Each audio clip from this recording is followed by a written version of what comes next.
Welcome to MG Thinking Out Loud, guys. Thank you so much for joining me today. You're welcome. Of course.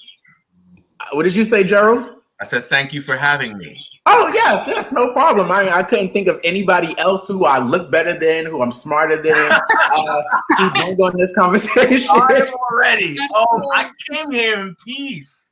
Gee, so No, shy. I mean, I'm like, literally, I miss y'all. We haven't seen each other like 2 months and a, well, okay. We've been on lockdown for 2 months and a half, but it's probably been longer since we've all seen each other. Yes. So, like, I literally like miss you guys. Like it's unprecedented. I mean, how have you guys been like spending your quarantine time? I guess like this is a lot. Tyeshia. Well, I've been watching a lot of Netflix. Okay.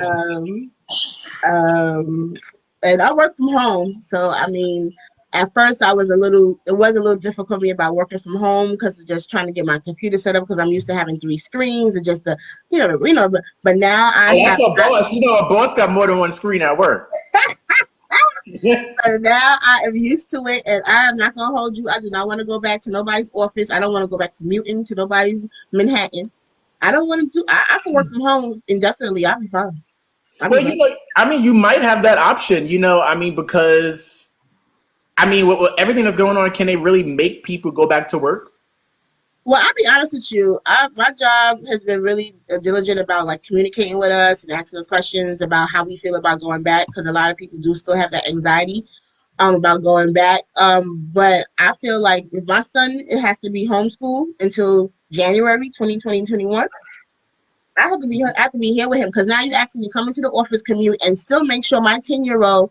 Soon to be 11-year-old is still handing in his assignments on time, still making sure, because he's big, he's 11, he's still a kid, and he still needs to be monitored and watched. I still have to check the work because evidently anything that's being sent back is being graded. But I feel like let's go back to when he was in school.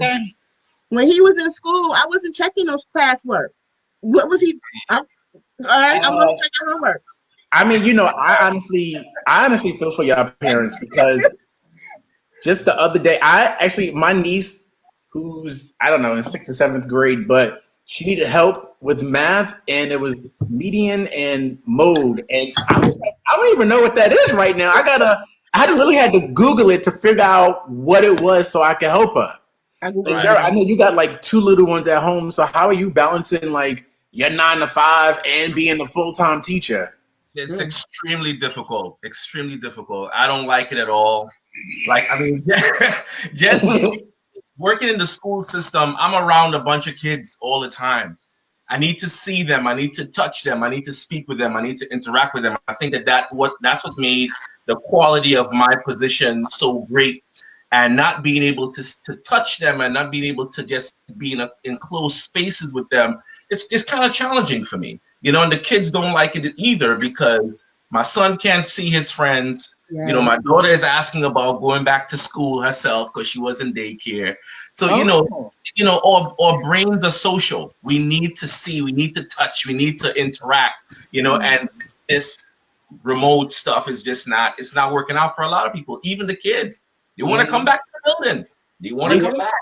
Because there's no separation. It's like, okay, so you're at home for work. You're at home for You're at home for dinner. You're at home to entertain yourself. Like, there's no separation of anything at all. Not at all. There's no space. There's no time apart. It's like we're right there. We're there, and that can have its stressors as well. Like you're here. You need to be there. Right? And you know what? And you know what's interesting too? When I was saying about when we first came into quarantine, we got to think about also family households. Where I was saying to myself, I live in a house, so we're fortunate enough where we can really separate from each other. I don't have to be on top of my family members. Like I could see KJ go, and I see KJ goes to his room and close his door, and be like, "I'm beloved, I'm good." You know what I'm saying? For a little while, I need my space too, and we have that ability to do that. I thank God for that. I'm grateful for that. But there are a lot of families that don't have that space, don't have that luxury of being able to separate from each other and have that privacy, And I was thinking about that when we first went into quarantine, but that privacy of just your own time, like Gerald said, like you're always on top of each other. I thank God for my son going to his daddy every other weekend. Bless your life. We get some time from each other, you know, get a break from each other. Because like Jerry was saying, 8 hours of the day, Monday through Friday, I'm going to work, he going to school. We separated, we come home at night. By the time I get in, we have a routine, go to bed, I got my free time back again. That's not happening. That's done, you know. So it is a lot to adjust to. I tell you, the grocery store, you know, the ABC store has been my best friend during this quarantine. I go to the store. You want something from the store? I go to the store. I get in my car and I go to the store. Right, yeah. I mean, volunteering to go to the store every time. Renata, how has it been for you and your daughter? Yeah. Well, Priscilla is a lot more independent because she's 14. That doesn't mean that I don't need to be an overseer, but it does change the perception that I have about this process that we're in, because I don't have to be like going through every lesson plan that she's doing. I am working from home, and so because I work in education, I understand it from both sides. Like, I understand what schools are going through and trying to ensure that students are being developed, but I also understand what it means for parents to be home and trying to work through this process. I pray and I empathize for people who have multiple children, because it is not easy to even understand some of these concepts for one child, much less multiple children, and keep them on some type of system that allows them to return to school later and still be successful. So like, that's the thing that I think about. Like, Priscilla loves being home. She loves this environment. And so she's not feeling like, oh, maybe she misses her friends to some degree. I won't say she doesn't miss school, but I think my biggest concern is how she will transition back into school after being home for so long. That's right. Right. Now, that's the thing right now. How do we transition from this back to society? Like, what is the new normal? Like, how is the workplace gonna look? How are restaurants gonna look? How is school gonna look? How is church gonna look? You know, like, what do you think is gonna be our new normal when we transition back into, I guess Jared could throw that to you. Like, what do you think is gonna be the new normal when we transition outside of quarantine? Because supposedly New York City is opening up June 8th. Now, I won't be a part of the first wave that go out. I'm gonna let y'all go out and see if y'all get sick, and then I'll take it from there. Well, they already getting sick protesting in these numbers, so let's see what the spike look like in 2 weeks. Right, exactly. Jared, what do you think the new normal is going to be? No one really knows. No one really knows, particularly when it comes to school, because, you know, you can't social distance at school, right? There's no social distancing in the school building. So no one really knows what's going to happen once everyone comes back. And there's a lot of parents who have told me the same thing that you just said. I'm not sending my kid out there with the first wave. Let's just see what happens. And then, so we're still looking at huge lapses as far as academic achievement because of everything that's going on. And I think what would have to happen is that the remote learning would have to be constantly being vamped and revamped and amplified, so that the achievement gap doesn't get wider and wider. You know, but my concern is really about the social emotional piece, you know, which is extremely important with academic development, the social emotional development, and what's going to happen to these kids socially while they're at home, not being able to interact with their peers. KJ school, he goes to a private school, a Christian private school, and I do give them this much: the superintendent is very communicative with the different plans that they have. So they have 3 initiatives that will probably go into place in regards to not trying to stay out of school until January if we have to go back in September. And one of them was basically continue the social distancing, because they're lucky to have, fortunate to have the smaller classroom settings. KJ has 12 kids in his class. The most I think they have is, I think, 12, and the least is 9. So what they have is she said they'll have a schedule. So Monday, Tuesday, Wednesday will be a crew of kids will come in, like 6 at least or 5, and then those days the other crew will be doing Zoom lesson, you know, planning and remote learning. And then Tuesday, Thursday, those kids will come in and they alternate the schedule. So some people have 3 days in the building, but they're a private school, they're small, so they're able to have that, you know. The other phase was that they all come back, but that they will do where the spacing is for the classrooms. They will space them out. No kids will sit next to each other. And then the other thing is, again, also continue with just remote learning for the, because like you said, and like we said, a lot of people will feel like I'm not sending my kid in right away. You know, I'm not.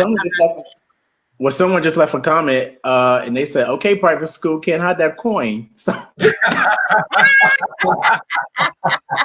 it's true. Yeah, that is a team effort. That is mother and father. Mother and father. Okay? Somebody's breath. I just said a little while ago, you a boss. Now you showing us you a boss. Yep. Your superintendent better come with those initiatives. That's mother and father teamwork. Bless his daddy life. Bless our life. That's a blessing. Renata, someone just, I don't know if you saw the comment, but Justina Harvey, she said, Renata, your face and lip is giving me life, honey. Yes. Hi, Justina. Yeah, hey, Naira. Naira said, hey, y'all. Hey, Naira. Love Naira. Okay, now right before I transition, because I do want to talk about something else, like what are they gonna do in regards to handling promotion and graduation? You know, like is everyone just passing? I think it depends on. It depends. It's for this one. Everybody is. They are for this after this year. They are. Everybody's passing. Well, y'all, your son paid, so y'all they owe you that. But I'm talking about the kids that's in public school. Not in my organization. y'all paid for that. That's that privileged money. It passes everybody. Go on to the next grade. Just go on. Just bring that check back next year. Yeah. Yeah, that's not happening over here. So everybody doesn't get to go over here. We are currently outlining it every day.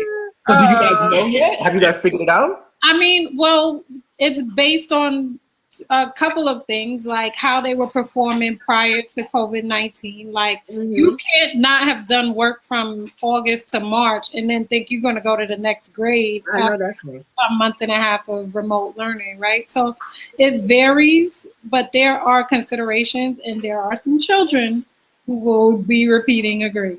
Very interesting. Yeah, on the high school level, they've taken out the state regents examinations for all subject areas.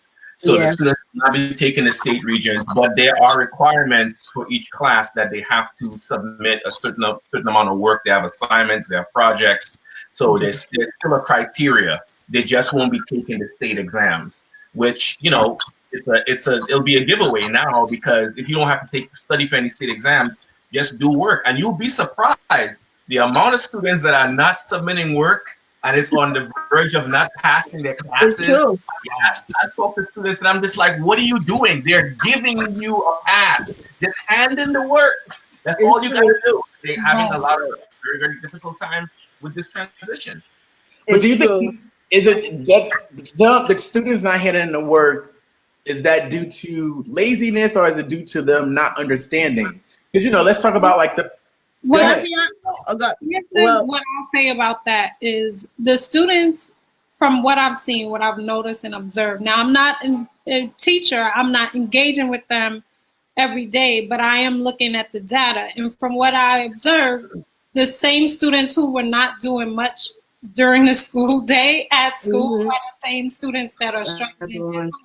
There are some that, you know, you can tell like this maybe remote learning is giving them an opportunity to do something different because they're at home with their parents, and so they are stepping up in ways that they weren't in the school environment. But it's the same children, and I think, you know, to be honest, a lot of these children in the community that I serve have experienced a lot of trauma from COVID. They've lost family members. They've lost their income in their household. They may not even be at their home because their parent is an essential worker, and so they are at someone else's home. And let's be real, people aren't always as adamant about your child getting their work done as you are, and that's where your kid is all day. They don't have enough devices in the home. Like, if I had to do my job on my phone, I'd probably not be productive either because I'd be distracted by the other apps on my phone. And so you have kids that have to use tablets, cell phones. They are sharing a device with multiple siblings. And so the time to get this work done is limited. There are all these variant scenarios that we have to take into consideration when we ask, why isn't a student handling work, right? I was gonna also say, oh, go ahead. I'm sorry, Renata. I just was No, that's fine. Yeah. Like Renata was saying too, go to the home, and you have to understand too. You'd be surprised how many parents, or even if you have older siblings, are not savvy with this technology. You know, how where with Cage's again, she has 2 platforms. She posts all the work in. Is the regular site they have, I guess, because that's for them as well. So to show the supervisors that they're posting the homework and the classwork and stuff, and then they use Seesaw, where that's what she uses for. She posts everything. They put all their work into the Seesaw, and then it uploads, and she checks in, and she's able to review it. So if you don't get a handle on both things, and I'm as a mother, I go on both, and I write everything down. I'm visual. So I write all his work down each day, what needs to be done. And my kid is great to telling me, I finished. I'm done. And I'm like, first of all, what you rushing for? Where we going? We got nowhere to go. We got nothing to do. What you rushing for? What? For what? I gotta go through his work. I gotta go through, and then what happens is, and the teacher does have this problem too. I'm missing this work from that person, missing this work from that person, and because it does get consumed. And if you don't have that, you don't have the parent really on top of them. Because I'll be honest with you, some days I do get a little lazy, and I'll be like, "Did you do all of it? You sure you handled it in? All right, that's your life. You handled it." Because I don't want to check nothing. I'm tired, because I'm working as well. Yeah. And if you don't have that, like Renata said, if you don't have someone that's adamant on top of it, it does get lost in the source. They're not being, you have to be on top of them. You have to. You can't, even when you're 14-year-old, 17-year-old, 16-year-old, and then they're still young as an adult. You got to be on top of adults too. You have to be on top of them and make sure, because my kid is great at saying he finished everything. I'm like, really? You are? And then I look and I'm like, you didn't do this. Oh, yeah. Really? Right. So, you guys sound like excellent parents. Right. Leave me alone. Right. You guys just confirmed that I don't want any children. I don't want to be bothered with checking the homework, checking the tests. I have a friend who set up a schedule. She has 4 kids. They've been aged from 5 years old to 15. She sets a time. They wake up like it's school. They sit and do work in separate corners like it's school. They have a lunchtime like at school. Right. You know what I mean? So, but just imagine, like, there are some parents who are keeping that regimented day, and there are some that are like, you try to reach them, talk to the kid, it's 12 noon. They're like, oh, they're still asleep. Still asleep. That's right. Yeah. That's right. Wake up. Yeah. Every day. Mm-hmm. God help them when they got to go back to the school building. Right. It's that adjustment, but I tip my hat off to you guys. Well, I don't have a hat on, but I tip my hat off to you guys. Huh? Right, he almost there. Oh, hey. For the record, I am enjoying this quarantine look. I really am. Oh, me? Okay. Yes. Yeah. Thank you. Really, oh, because I'm looking a little more manly and rough. That's what it is. I think what it is. I saw my uncle. What you said, Gerald? I said, spare me, please. Manly and rough, please. Please, ladies, please throw a compliment at him so we can stroke his ego, please. Please. Anyway, I do want to transition the conversation, with all that's actually going on, over 103,000 people, Americans actually died to COVID-19. We're in this unprecedented lockdown. But all that just seems like light years ago, considering all that has taken place in the last week. And it's kind of like, well, where do I even begin?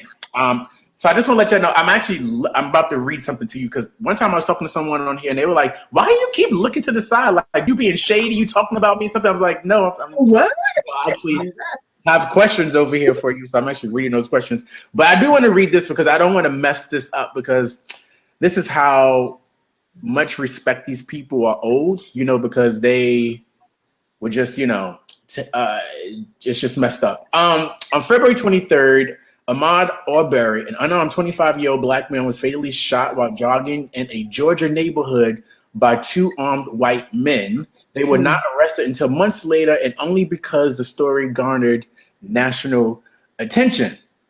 On March 13th, Breonna Taylor, an unarmed 26-year-old black woman, was fatally shot 8 times by the Louisville Police Department, who entered her apartment while serving a no-knock warrant.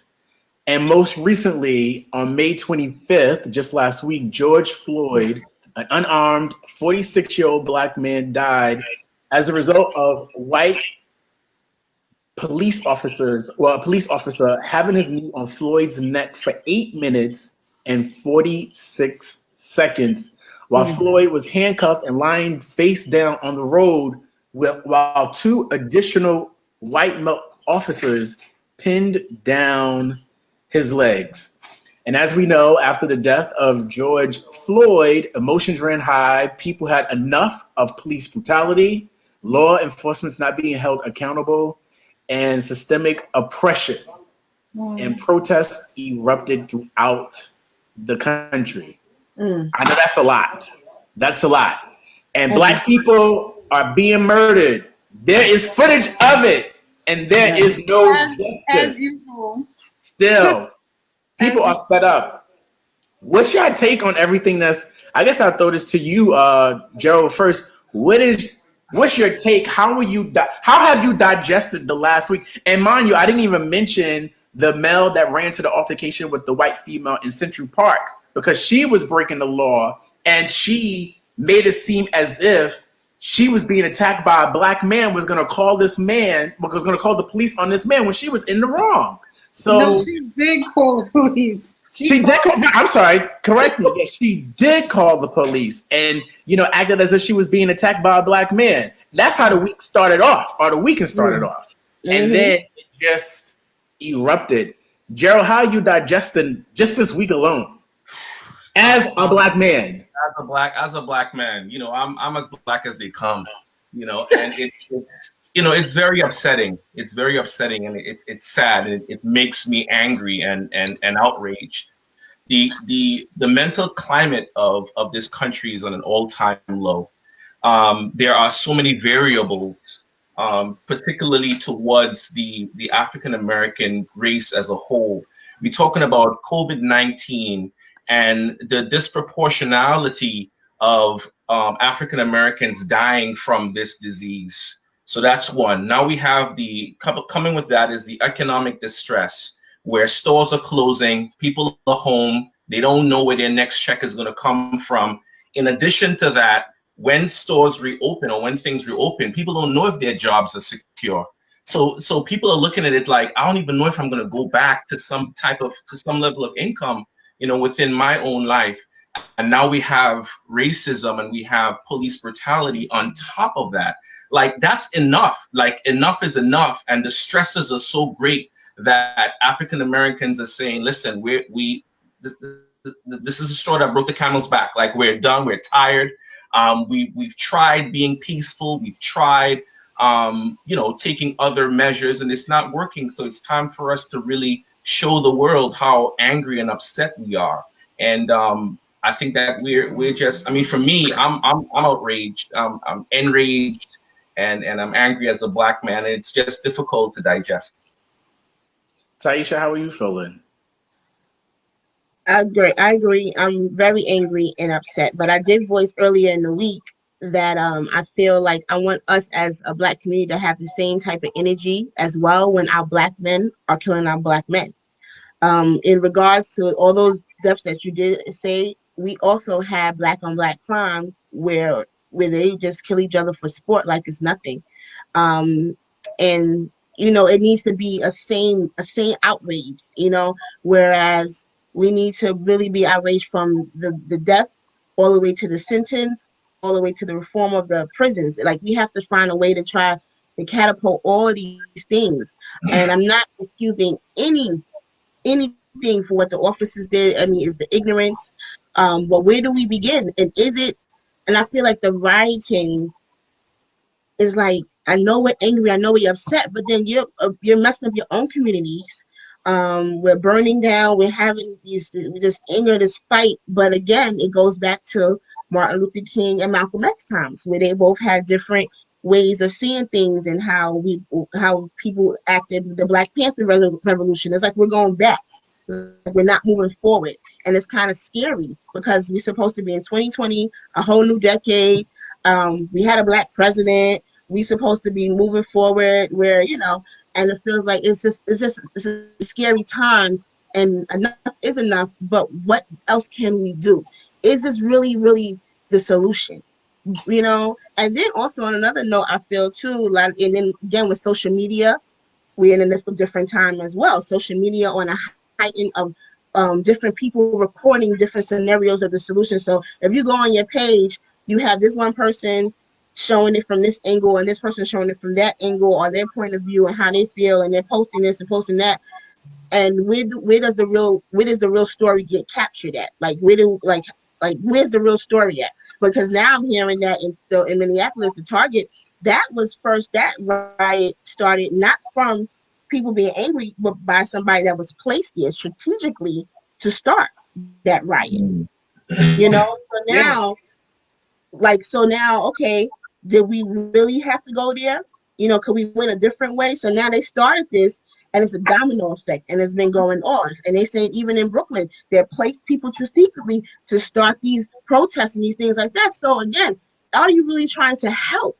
Are you trying to divert us from something else? Now Atlanta has martial law effect, where they have a curfew. They have to be in by 9 p.m. So that now that's more of the police officers out there trying to control them, and more fighting, and more people being arrested in ignorance, and it's just so many things that are just happening all at once. So we come out of COVID-19 supposed to stop June 8th. Not out of. We supposed to, not out of, but I'm saying June 8th, we supposed to now try to get back into, to stay at home. It's supposed to be lifted, and now we going into this where we rioting. There's 175 targets throughout the states are being shut down.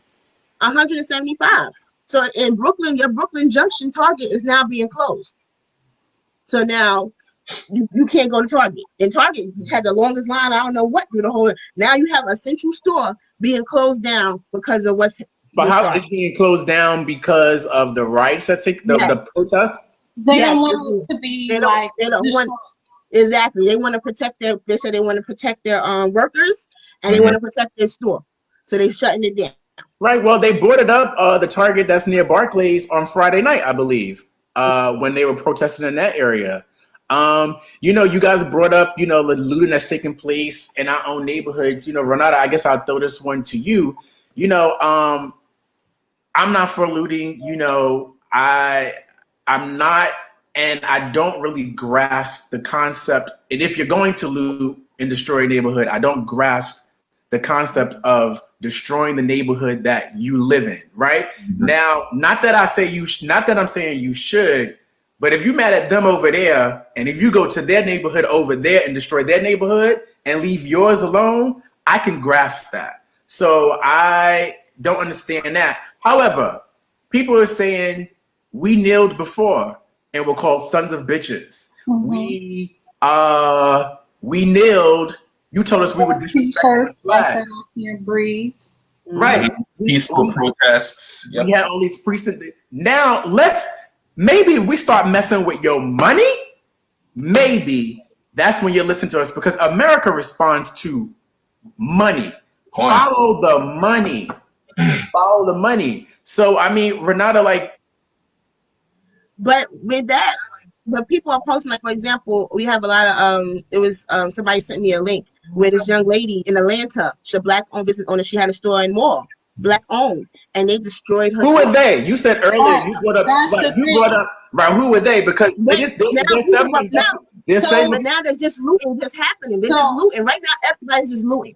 They started something, and now everybody's doing it. I have been to protests, recent protests. So like this for me is just like unfortunately the norm, right? When it was Philando Castile, Alton Sterling, Trayvon Martin, I've been to those protests. Those protests were peaceful enough that I felt comfortable having my daughter there. And at the time, she wasn't 14. She was much younger, right? So when I went, first of all, as we're speaking, I hear the helicopters above me, which means people are probably outside now at this point, right? And when I went outside yesterday, the people that were protesting and spray painting the police cars and yelling for the chants that they had going, how do you spell racist, NYPD? That's not what we're out there for, right? What we're out there for is justice. And so I could respect a chant like no justice, no peace, something like that. Even say George Floyd's name. They weren't even saying his name. None of the signs that they had referenced our issue today, right? You are coming to protest in communities where you do not live and destroying the community to go back somewhere else because it's part of your agenda. There are people out here with a different agenda than what we have, and like they always do, they're using what we created, what we have, to capitalize for their own agenda. And so in the discussions that I've had over the past week with people about what is happening in our country, in our communities, the first issue is that we as Black people, it is like herding cats to get us on one agenda, to fight for one thing in unison. It's we are not voting. It's we are not supporting Black-owned business. It's we would rather, make jokes out of major issues than come together and devise a concrete plan that will allow us to push us forward. I just got off a FB post telling someone that we are still hung up on the Obamas and we are still clinging to the memory of the Obamas. The Obamas served and they are no longer in office. It is now time for us to figure out what is the plan and who is the leader and who is going to take us to that next level. We are a minority trying to take over a country where the majority does not want us to be a part. We are trying to be accepted in a system that was created to keep us limited so that they can stay. These people sit in these seats in Congress for 20 some odd years. How? The ideals are antiquated. The ideals are antiquated. They don't want us there. And even the things that they allow, the things that they say, okay, yes, we'll consider this, are still things that will benefit them. It is not for our benefit. So once we let go of the idea that they are doing things to benefit our community, that once we conform to whatever it is that they want us to do, whether it's the highest degree, our President Obama had the highest seat in the land. And still, we are wondering why a police officer can kneel on someone's neck for 9 minutes and they have to consider all the pieces as to whether or not to charge him and the other officers involved. Perhaps we must kneel on the country's neck for longer than 9 minutes, 2 weeks, 2 months. And so we can see the change that we're looking for, because as I've said it before, we get upset for 2 weeks and then it's on to the next thing. We'll be talking about the next thing. We'll be laughing about the next thing. So there's so many different pieces integrated in this. And at the end of the day, people are capitalizing off of us, from the Kardashians to the president of the United States, to whomever sees opportunity in us, and everyone is capitalizing except for us. Yeah, I mean, and that's the thing, is just what is next? What is next? Okay, so I heard somebody say the other day, they were like, okay, so where are we gonna move? So eventually people are going to stop marching. Eventually people are going to stop protesting. People are going to go back to work. Eventually people are going to stop burning down buildings. Eventually they're going to stop vandalism. Like, eventually this stuff is going to stop. So what is next? Gerald, what do you think the Black and brown community want? Renata said earlier, like, it's hard to get us on one accord. Well, what do we want? Do we even know what we want? Do we know what we want? And do we know how to make it happen? Right. And that's a part of the problem because we still want a part of what they are. We have to stop wanting that. Right. We have to stop wanting what America has said is the ideal, what the American dream is. We have to create for ourselves what those successes are, what those goals are, what progress and esteem looks like for us. I don't want Donald Trump to call my name. I'm not interested in that man saying my name. But you know what too? But also it's sad too is what because even speaking to my brother, I'm 36 and he feels like, yeah, I voted. At one time I was voting, I did vote, but I still feel like there's no change happening. So I'm not voting anymore. You know what I'm saying?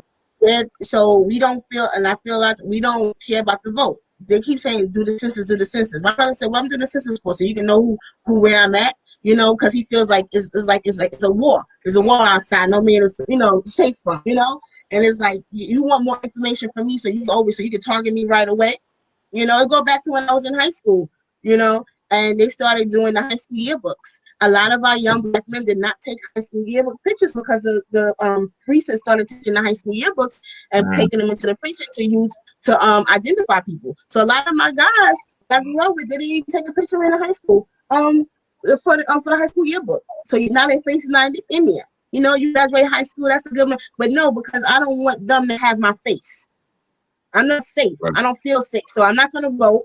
I'm not going to do this. I'm not going to do that because I don't feel safe.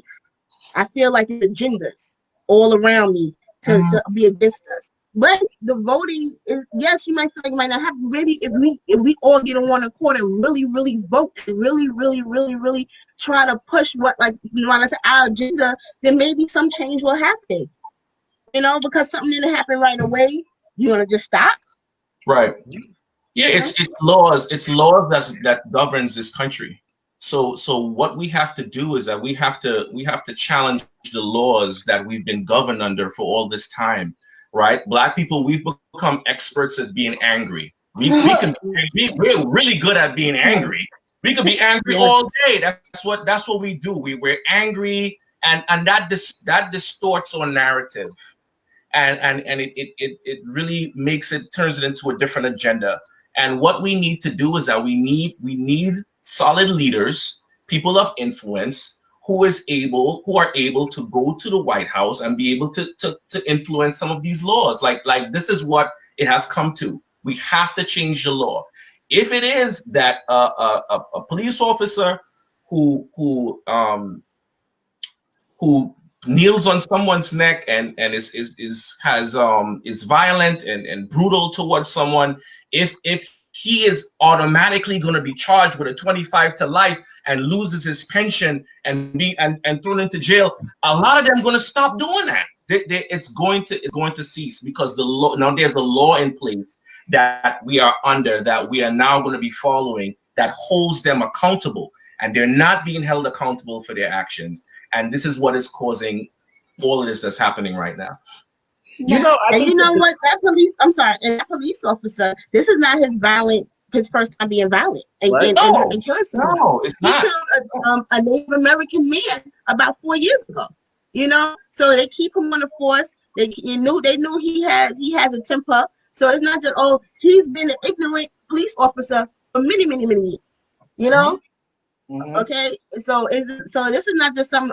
He just woke up one way. No, he's been a whole a-hole for many, many. See, his wife got the best opportunity she could get out the marriage. I feel like she's trying to eliminate death threats. Like she's like, separate me from that. Don't come for me. I'm not setting for none of y'all. And she probably never know what she was going through in her house too.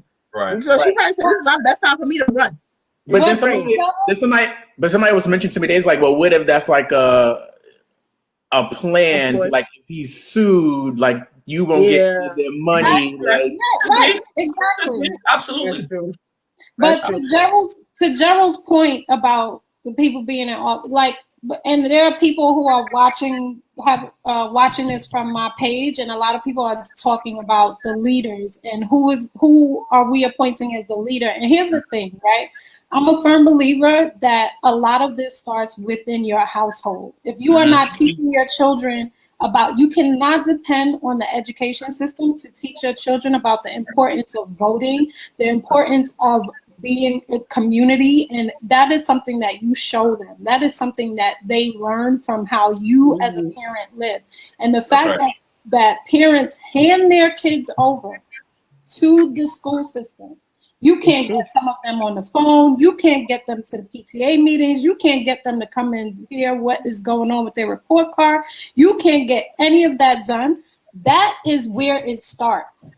And so now, as we move along the line, now your child is going to college, they're turned 18, and voting is not a priority for them, right? Getting the financial aid to go to college, getting the scholarships, getting into college, finishing college, all of that becomes a priority. And then they get into this corporate world where they're like, I went to school and I got this degree and I'm barely getting a job. And the job I did get cannot afford me to pay back these student loans that are beating me up. And I actually need to go back to school to get another degree that's going to increase these loans. And still, I got to struggle in a white America to be considered worthy of this position that maybe will help me live in this society. Like, it starts way before. It's a domino effect, and I agree with Renata too. It does start from there. From young, I've shown KJ that it's important of voting and having a voice and knowing what's going on and things like that. And it does start in the house. So we always say that it starts in the house. You can't expect them to go out there and just, oh, you got it, here you go. But what were you doing at home? It starts from the house, from young. We have those things. We have to show them. We have to set the example. And in my household, my example for my son is you have to vote. You have to vote. I don't care how much you feel is not making a change. Maybe one day, you never know, it really will make a change. But guess what? You did it to make a change. And she's right. If the financial aid is not out there, it's because you didn't vote for something that happened so we could get more financially, so we could keep TAP in schools, so we can keep FAFSA. You didn't vote for that. You decided not to come out and vote. You didn't vote for the right, your community, for the right person to be in your community, for your senator and everything like that. So this is why we losing money in our own communities. We're not doing the census. We don't know how many people living in households. Yeah, I mean, I agree with you guys say. I agree with you guys 100%, to be honest with you. I think the biggest problem actually for the Black community is that we don't understand our value and our self-worth. And the foundation of that is not our fault, because that is just 400 years of being told you're nothing, seeing that you're nothing, believing that you're nothing. So, I do believe that's a starting point, but you guys bring up home, I know, Gerald, you're raising a young Black boy. Tyeshia, you're raising a young Black boy. Renata, you have like a Black daughter. What do you guys, how do you teach your children about racism, about the protest that's going on, about the outrage and the anger that so many Black people have towards this oppression? Like, how do you even begin to have that conversation? I guess we could just start here. The protests, I guess, Gerald, I'll go to you first. Like, has your son, I don't know if your daughter's old enough to really know what's going on yet, but like, have you and Alex had to have a conversation with your son about what's going on now? So we have not had a sit down with him as far as the most recent situations. My son can be very emotional, and he's emotional even when it comes to, like, if there's a cop car that pulls up, just randomly on the side of me when I'm driving, he gets very, very antsy. And it's a difficult conversation to have, because it's like, I want to be able to have him to understand that the police officers have a role and responsibility to serve and protect. There are good ones out there, but then there are some who are racist, and there are some who just have a different agenda, and he has to be aware of that. And I want him to grow up understanding and living a life of loving everyone, but also to be aware of his surrounding, his community, right? And how can he be an asset, right, as an individual in the community, to have a voice, to be able to say, this doesn't feel right. Like, I understand my rights. I know my rights as a Black man in this community, and I'm educated. So it really has to be about educating him and having him understand that there are people in this world that are mean and that are angry and are racist and filthy and you know, and their agenda is just not the same as ours. Well, I'm assuming you already started teaching him that, right? Oh, like, how do you introduce, like, what age do you even introduce that to your child? Like, well, now I see with KJ, even though he's 10, he's very outspoken. You know, we let him talk, really outspoken. He's, you know. I wonder where he gets that from. But I have to assure him too, because we just, like you said, especially what's going on, because now he came to us and he was like, oh, the police are the devil. You know, he's so saved and sanctified, Holy Ghost filled, fire baptized. And I know who he didn't get that from. So he's like, the police are the devil, and I was like, no, you can't say that. White police, Black police, you know, because we have friends, we have personal friends who are police officers that serve. You know, we have people that are correction officers that we know working, you know, affiliate with that. And I had to explain to him, like, you can't look, they're not the devil, you know, we just have to pray. But water, you have to be healthy. But also we have to also too, when it comes to police officers, Maurice, when this is over. Don't pretend for the camera. You know you ain't drinking that water. Don't try to front the camera. Don't try to front the camera. Yeah. But for police officers, it's not only white police officers who are ignorant and have that energy that comes. There's Black police officers, Spanish police officers. Did you see the officer the other day in New York who pushed that girl? And he's brown. And it's like, exactly, we are here protesting exactly what you just did. Exactly. And then earlier in the month with that Spanish police officer, he was in, I think it was East New York, acting ignorant. He's a Spanish. So when it comes to these police officers, I'm teaching my son, I don't care what color police officer that roll up on you, you need to be quiet. You need to be quiet. If he's a Black police officer, you have to just be quiet. Let them talk. Do not state your. Don't try to say, "Oh, I got my rights." Take his badge number down. Listen to what he has to say. Be a calm manner. You know, you have to. It's just your demeanor, your energy. You can't. You just. It doesn't matter what race that police officer is. Let's keep that. Let's keep that right there. Let's start from that. No matter what race, he's a police officer. And all of them, sometimes they start with that energy of holding their way. Because again, you have to also think back too. When they wake up in the morning. And let's start back, but they're putting them in the communities that they're on 1,000. They're on 1,000 because one police officer, he told me, you know what? He said, we're not trained to wound you or injure you. We're trained to kill. They are trained to kill on sight because it's my life first before your life. So I don't care what race the police officer is. That's how I teach my son from now. Whatever race he is, I don't care what race. Be quiet. Be quiet because I want my son to come home. Be quiet. Exactly. Please. Renata, your daughter's a little older. Like, how is she handling what's going on now? Well, it's interesting because the turn of events in the last 3 months or so has been really crazy, considering that it started with the pandemic and is now the focus has seemed to shift to something else. But when it started, she was watching this movie Containment on Netflix.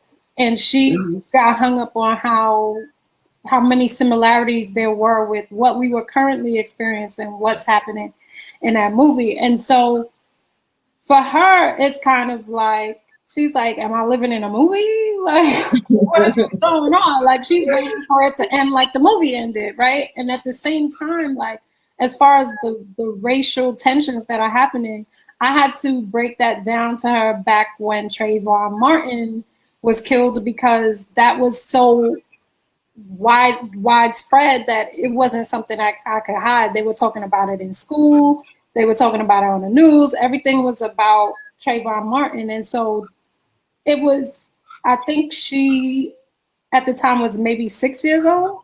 And it wasn't until she was in middle school that I realized that she had grown this distrust for police officers and just like anyone who wasn't her race, right?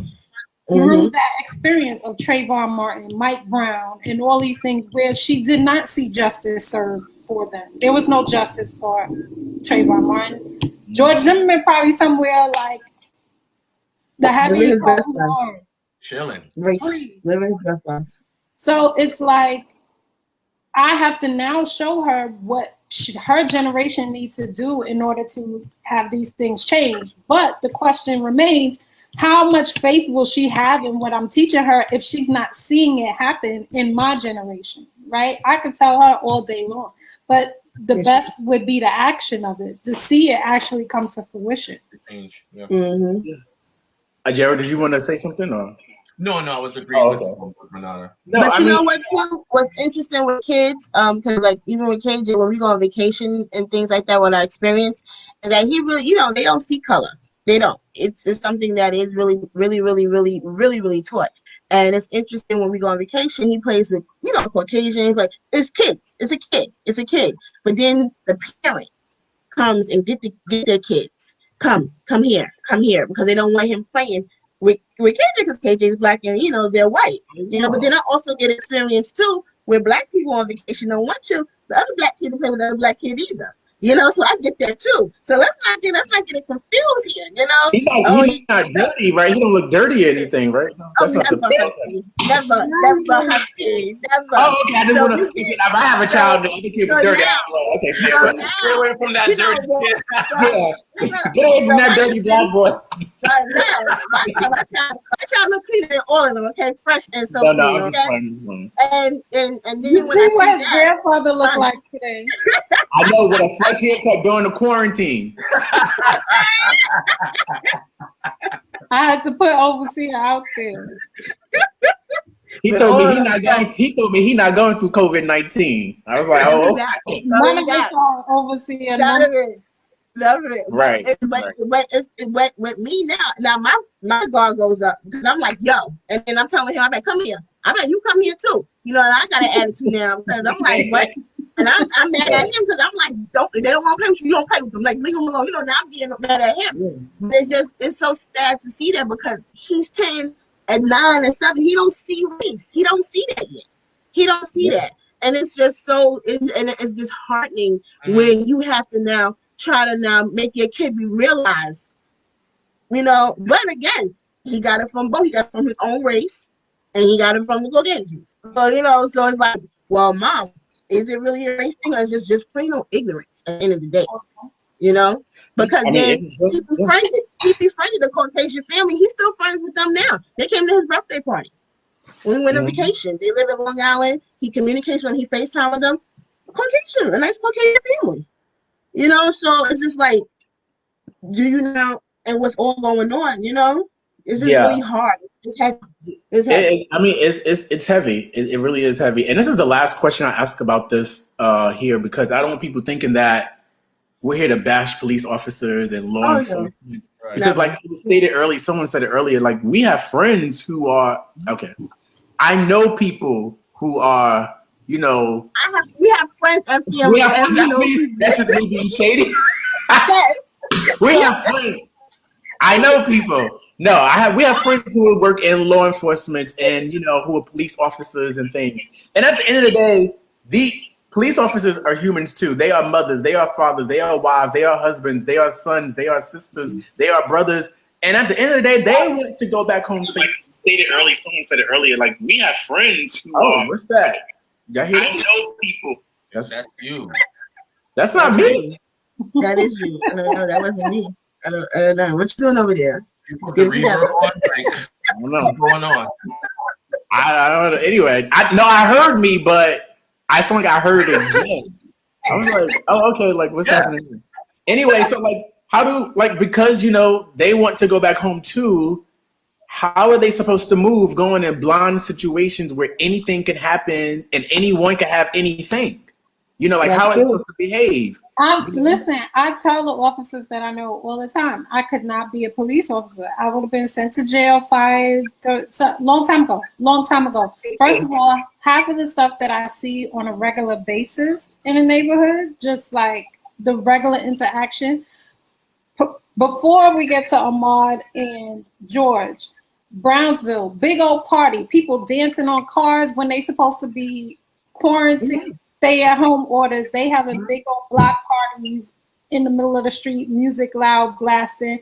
And when the police address you about something, you know it's been aired. The governor, the mayor, everyone, everywhere is saying stay at home, and this is the choice you make. You open the door for confrontation with the police, right?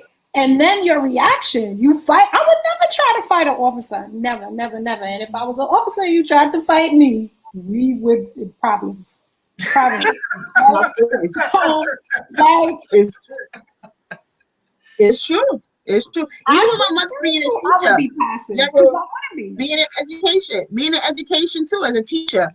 Sometimes my mother, retired principal. Let me tell you something. The story she would tell me, and how parents would be in her face wanting to fight her, like you know, want to put their hands on her. And if anybody put my hands on my, you know, now I'm on defense. Now your family's on defense. But she has to go in there. She don't want to lose her pension. She don't want to lose her job. So she has to take somewhat of abuse.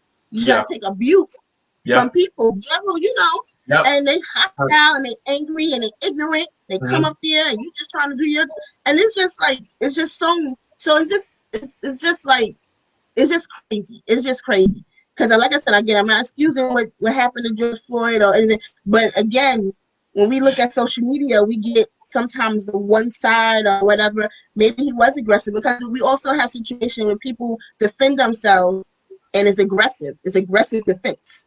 And now you're on the back end of that aggressive defense, you know? So it's just like it's just very, very, very confusing, to be honest with you.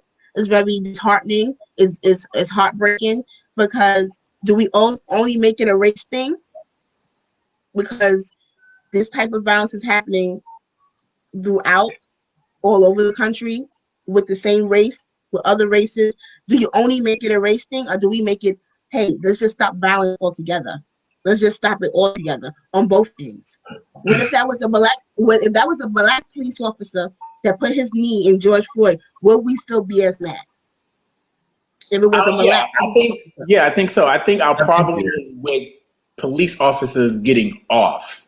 Right. Like they have a different law system for them. That's what it appears. Yeah. Yes. Joe, do you want to say something? I was going to say that it's not. I don't think that it's a black and it shouldn't be a black and white thing. It should be a us versus racism thing. I think we have to attack the systemic racism that's happening in the country, and it's the systemic racism that comes from how people are socialized, their heart condition, that is causing them to manifest this behavior. These behaviors don't occur in isolation. They are conditioned, right? So they were told that when we get into this particular situation, this is what we do, and we don't care about it. So these behaviors are conditioned. So now police officers has to be reconditioned to understand that you guys are responsible for these lives as well. Yes, it's to protect and to serve. Right, one police officer was saying on social media, he's just like, when that man was saying that he couldn't breathe, as a police officer, you're supposed to render aid. You're supposed to help that man, right? Because you're even though he's being apprehended, you're supposed to preserve his life. Yeah. That's your shield, to preserve life, and he did not preserve life, and that's what's being conditioned in the hearts and minds of these officers, and the hearts and minds of a lot of these of individuals in this country. They have to be reconditioned. They have to unlearn and they have to relearn. And that's the psychological aspect of this whole situation. Yeah, I feel like they know though. They know who to be that way with, because when you have a man or a boy that has shot bullets through a school, and you take him out and take him to Burger King, get him something to eat, McDonald's, wherever it was. Right.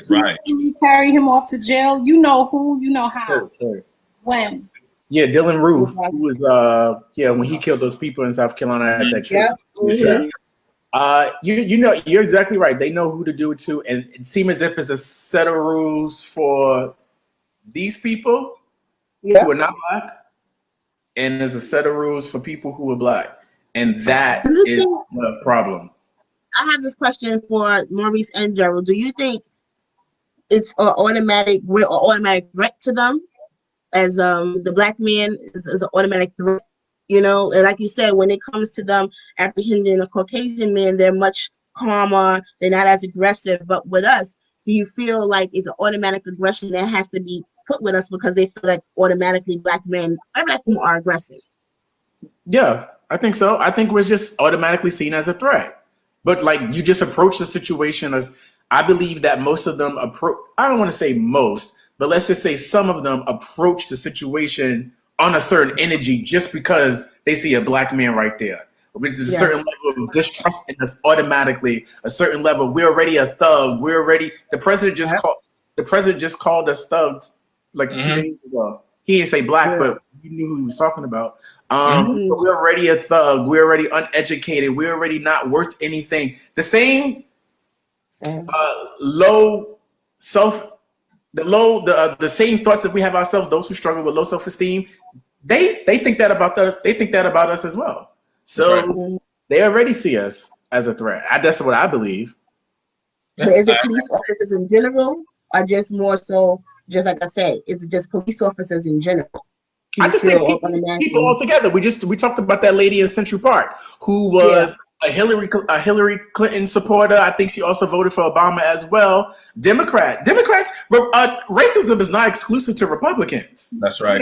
That's right. That's right. It's not a party. It's not a red and red and blue thing. Like it's just it's just everywhere, all over, because she knew she could play that card. Oh, here go the overseer. I said, how are you? I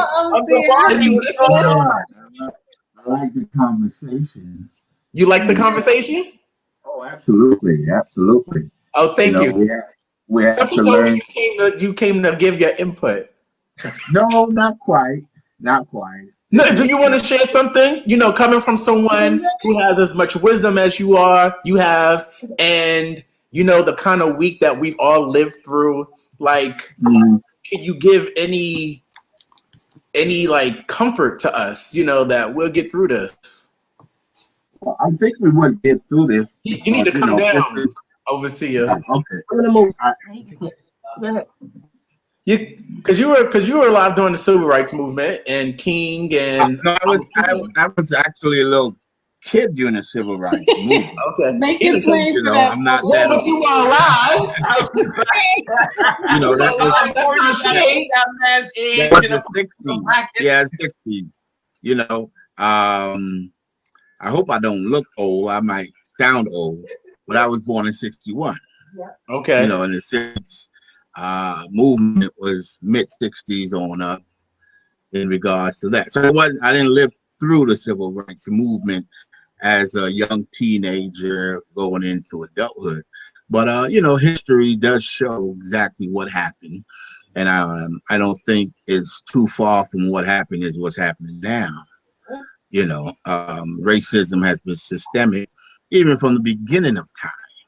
Even if we read biblically, we can see racism happening systemically with the Hebrews, the Egyptians, and so on. And as time goes on, continues to happen. And it's more of a revolving, recycling type of process, in my opinion. You know, they said there's nothing new underneath the sun. The same rights they fought for back then is still being fought for today. Because of, you know, the power structure. Think of the structure and the system changes, we will see much more progress. You know, but it's unfortunate that not just the white man, but the Bible speaks of the heart of man is despitefully wicked and deceitful above all things. That's right. And until man's heart begin to change, we will continue to see this problem happening. You know, sin is the cause, not skin. And it's remarkable to me, one letter rather, changes the whole subject. Take K out of skin and you have sin. Yeah, I'm not laughing at you. It's Tyeshia. Minister Overseer. Minister. Catch that for a moment. You know, it's like we say, I'm better today. Take one letter out of better, E, and put I, you have bitter. Mm-hmm.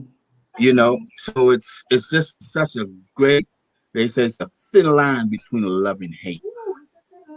And that's what's happening. It's a very thin line in what's going on in this world today as it was yesterday. That's right. What we have to do is continue to fight towards our future. You know, we pray, but we also march. Mm-hmm. You know, it's unfortunate that we, you know, when we do march and protest, we get to the level of this great violence. You know, we think that we'll get the attention through that. You get the attention for the moment and saying, well, let's make a few changes here and there, this, that, and the other. But we always revert back to Pacify. bad behavior. Yeah, you know, put the pacifier in your mouth and they'll be quiet. Just like when you were a baby and you cried and cried, and somehow your parents knew the pacifier calmed you, stuck it in your mouth or stick the bottle or whatever that may appease you to keep you calm. Let's do that for the moment. But this has to be a continuous thing, continuous. I don't have the correct answer, I think, that will solve this entire problem. I don't think it will entirely be resolved or solved. Mm-hmm. You know, we can go through many different stages of life. Even in South Africa a few years ago with apartheid, you know, the same thing is happening now. We're fighting. You know, when I look at our country, I look at us as a third world country all over. Yeah. I mean, these things shouldn't be happening in this quote unquote United States of America. Right. Minnesota last night looked like a war zone when they were enforcing the curfew. Yeah. Absolutely. When we look at the Middle East, this is very familiar. Well, you know, with all that's happening over there, they violent, they bombing, they fire, you know, but it's bad. The thing is, we throwing rocks and they got guns. Mm-hmm. What do you think ultimately will be the outcome of that whole thing when it gets to that? That's why your president, and I'm not going to speak ill of him, but he comes on and says, start the looting and we'll start the shooting. Right. But the mindset of how they've always been. You know, and he's also using rhetoric from civil rights days. Yes. If they come close to this fence, we're sick dogs on them. Mm-hmm. I mean, listen to all these different comments and sayings that's going on, because once again, it's not just the color of the skin, but it's sin deep rooted in the hearts of men. And in this case, we're dealing with the different race, the ethnic. You know, so I'm gonna wrap it up. I know it's not part of my whole thing, and I'm going to take over your conversation. We appreciate you, Overseer. But certainly we are a great threat to them.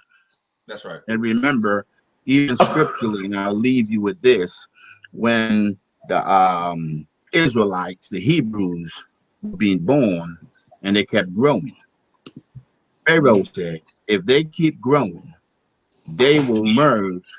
With our enemies, and we won't be able to stop. Mm-hmm.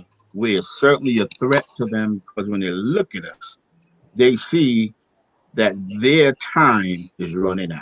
Mm-hmm. And anytime you have a person in power that feels like they're going to lose that power, they will do anything and go to any length with that power. But remember, power does not come from man, but it comes from God. And we as a people, if we continue to live with God and walk amongst men, we would always have power. I love you, young people. Bless you all. You're doing a great job. Thank you so much, Overseer. Kudos. We're going to hang out soon. Yes, on you. On me, I don't mind it. As long as I got it, I'm a share. I'll share. On you, yes. Thank you so much. Overseer out. Overseer out, yes. Tyeshia, we're not inviting you to any more of our conversations because You get interrupted by the overseer. Can't even say what I want to say. Oh man! I don't know if you saw Janae said, "Come on, overseer." Oh, come on, overseer. Come on, overseer. But you know, it was good to have his input. You know, like he put things into perspective. Because if you're spiritual, you understand and believe that this is the root of the problem. It is sin. You know, hate is derived from sin. Now, I gotta go soon because I don't want to be on here all night with you guys. But I didn't want to. That's what I'm sorry. She saved now. But I didn't want to end on a somber note, but I wanted to play a little game with you guys that said the name of the game is if you were a hostile protester and could get away with it. So basically so basically I'm just gonna ask you guys 4 questions and you'll just say the answer that comes to your mind, okay? Okay. All right. So, if you were a hostile protester and could get away with it, which store would you break into and what would you steal?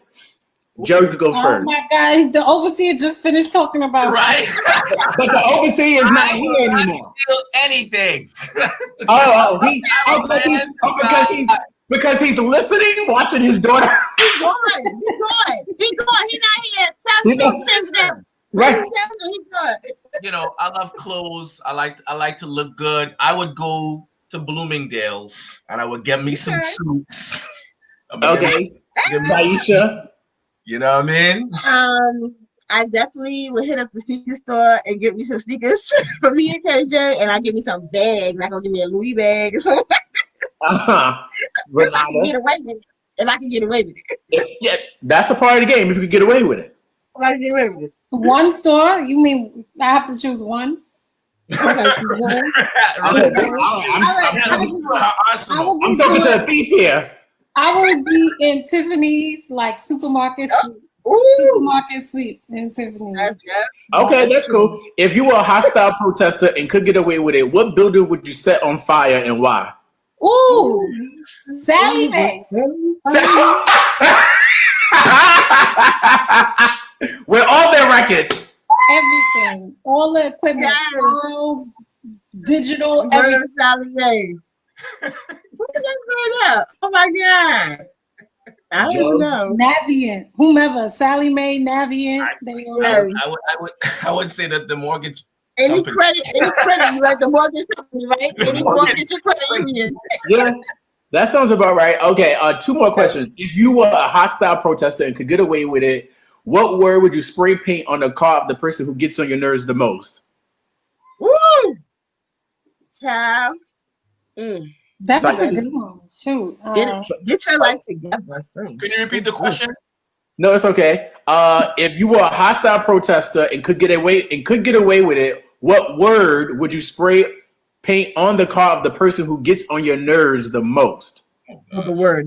Nayoka's in here and she said burn. All right.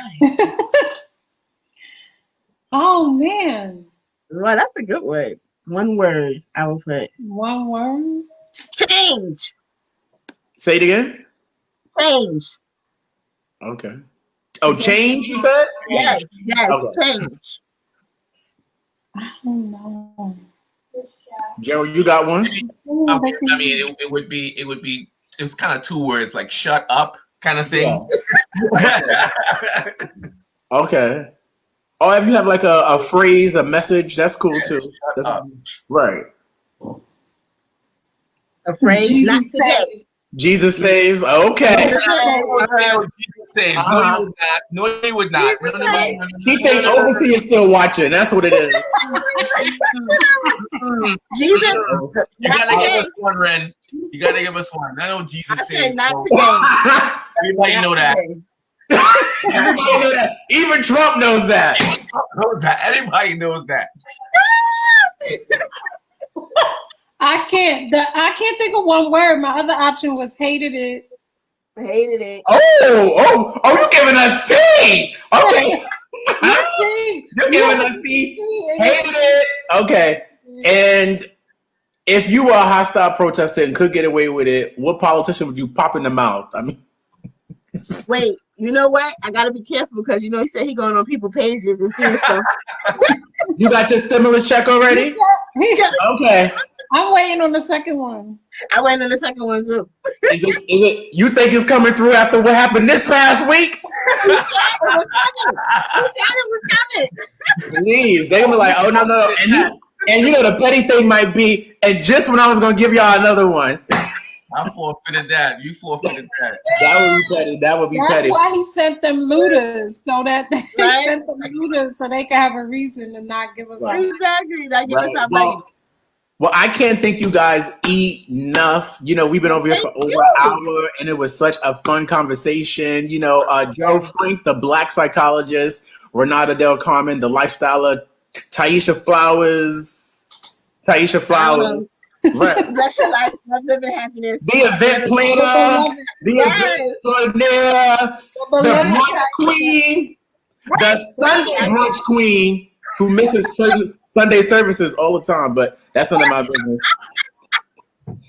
If you guys want more information on Renata, you can follow her on Instagram at Renata in Style. Tyeshia, you can follow her on Instagram at Mo Chatty. Is that how you pronounce that? Oh, Mocha Tie 29, honey. Say it again. Mocha Tie 29. Mochatai 29, MOCHATY 29. I think they need to know that. And you can follow Gerald, the Black Psychologist. Huh? Yes, you said it right. Okay. My page is Cool. under construction. Your page is Under construction. Oh, okay. So they can just, okay. From construction from that 1 or 2 pictures you posted 2 years ago.